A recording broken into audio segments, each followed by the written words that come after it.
Before I go on, I wish to say that I'm not some kind of psycho who beats off to gore. I was in so far the most desperate part of my life.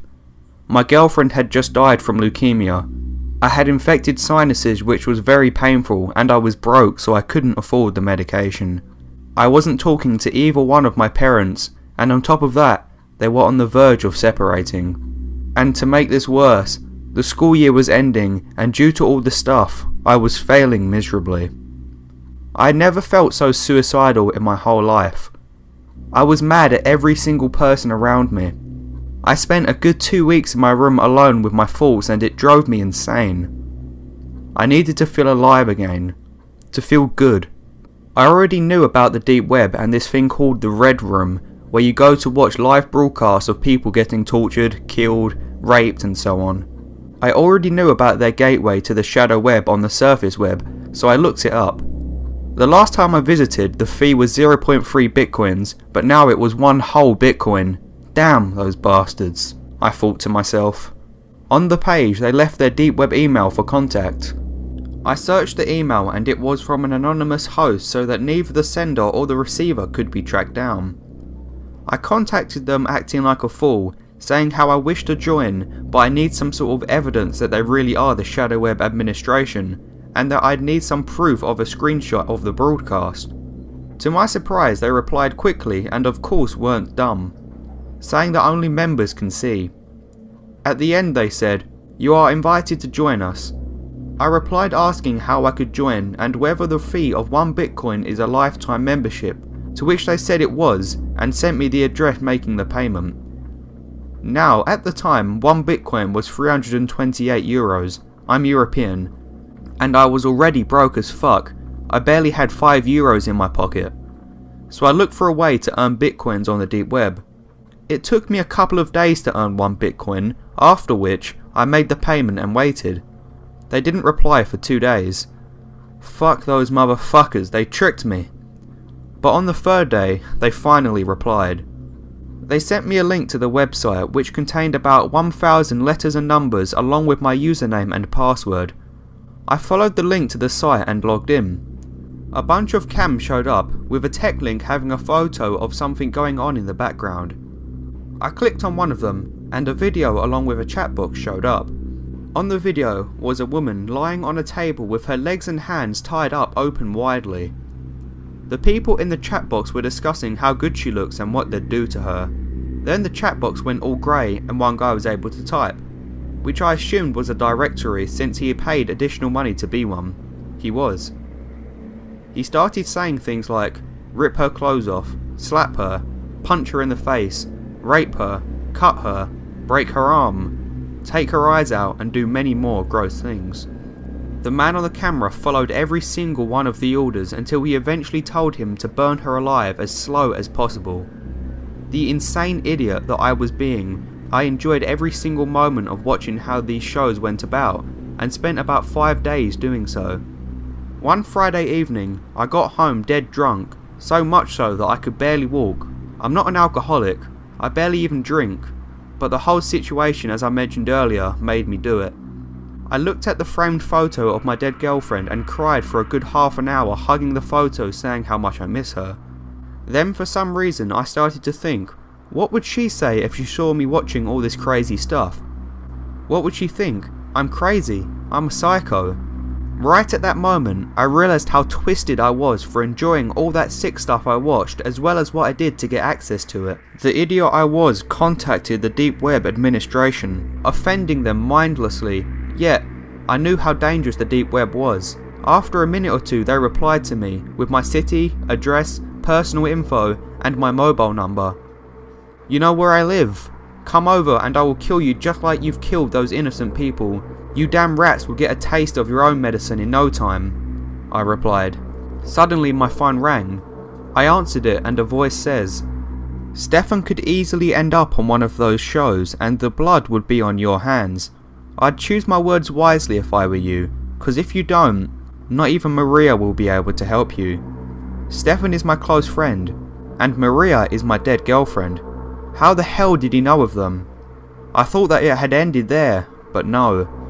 My laptop suddenly went under their control and they started posting names of my siblings and other personal info, along with their photos on the screen.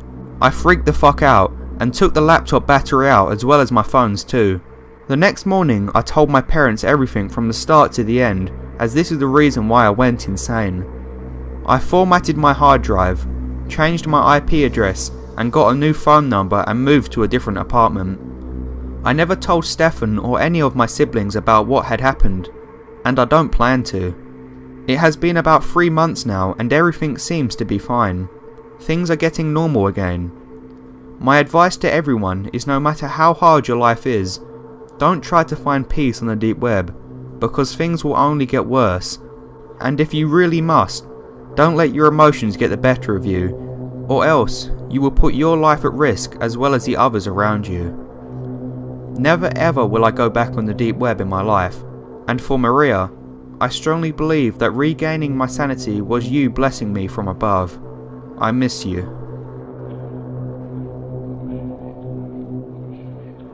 When I was a 14-year-old, a paedophile got a hold of nude photos of me and started stalking and harassing me throughout my high school. The paedophile ended up getting 28 years in prison after it was discovered that he was also stalking and harassing 7 other kids from my high school.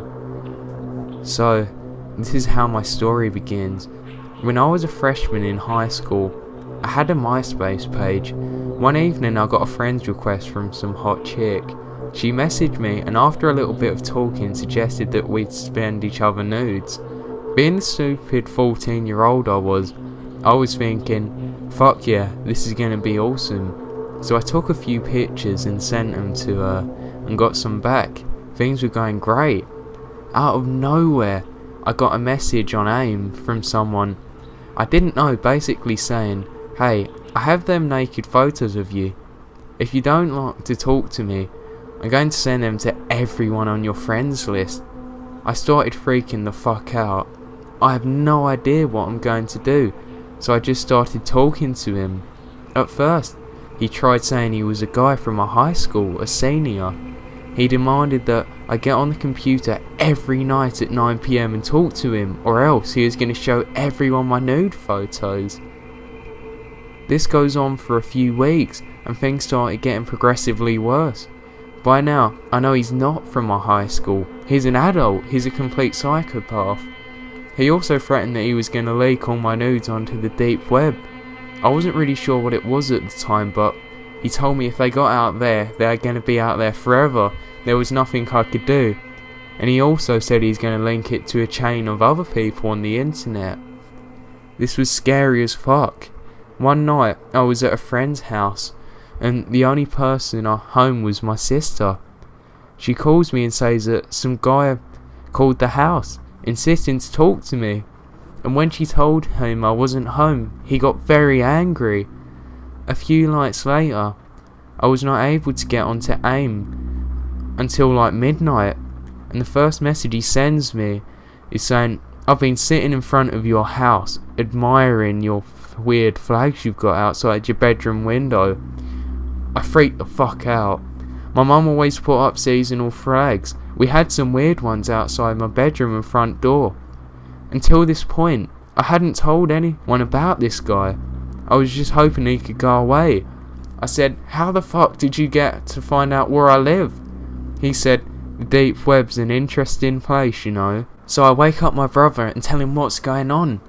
He insists we call the police, but I was convinced I could get him to stop bothering me and the police weren't necessary. So he goes and wakes up my parents and tell him about what's been going on. My mum immediately freaks out, rightfully so. She goes and calls the cops. Police come and I talk to them for a little bit and show them some of the messages that have been coming through. But the worst thing was, all of the deep web ones couldn't be traced back anymore. There's no way you're going to be able to find them again. From that night on, I completely ignored him and just accepted that the world was going to see me naked. I got several messages over the next few months from girls, got my messages randomly. I was really embarrassed and dreaded going into school. The guy would tell me that I sent the pictures to him and that I was gay, etc. At that age, it really scared me. Fast forward to my senior year at high school, and all of this had blown over by now. I did get a good job, forgetting how this guy tormented me and things were going really well for me, until one night at a football game, I am walking to the concession stand with a group of people, and a random man comes up to me and says, "Hey, are you?" and says my name. "Someone wants to talk to you under the bleachers." My heart goes into my chest, and I immediately say, "I didn't want to talk to anyone." Keep in mind, it was almost 4 years after the incident, but it was always in the back of my mind that he would come looking for me one day, and he knew where I actually was. Even though I'd never seen him directly, he told me about how he had a group of people watching me through webcams on the deep web and stuff. I could tell by the way he asked questions, the guy telling me was pretty freaked out. Everybody else asked what he was going on about. I give them a quick rundown on who he was and who I think they wanted me to go and see. Well, we all head into the stands, and another friend of mine comes rushing up to me and says, "Hey, there's a weird guy standing in the bathroom showing people naked pictures of you." We are sitting next to a teacher of mine who overhears this, and he immediately calls the police. The police run over to the bathroom to try and catch this guy. This guy had already left apparently, or so they thought. I'd already given the police a pretty good description of him, and some concerned parents saw what was happening and saw that he was driving as he left. I didn't sleep for the next few days. I was absolutely terrified this guy was going to come looking for me. I couldn't believe this fucking weirdo was still after me. But after a few months, nothing else happened, except for these random messages I got. I only got one in the end. It was on the deep web again. Somehow he kept contacting me saying, "This isn't over." But, surely enough, nothing else happened again. At the end of school one afternoon, in the spring, my senior year, I got called into the dean's office. There were several police officers and a detective. They tell me that the guy they caught has been harassing me, and he's been doing similar stuff to other kids for quite a long time. He'd been in jail before for sexual assault and other things. The cops found literally gigabytes of illegal pornography on his computer, and tons of things where he's obsessed with me. After a lengthy trial, he's now locked up until 2037, and hopefully never sees the light of day again or ever encounters me again.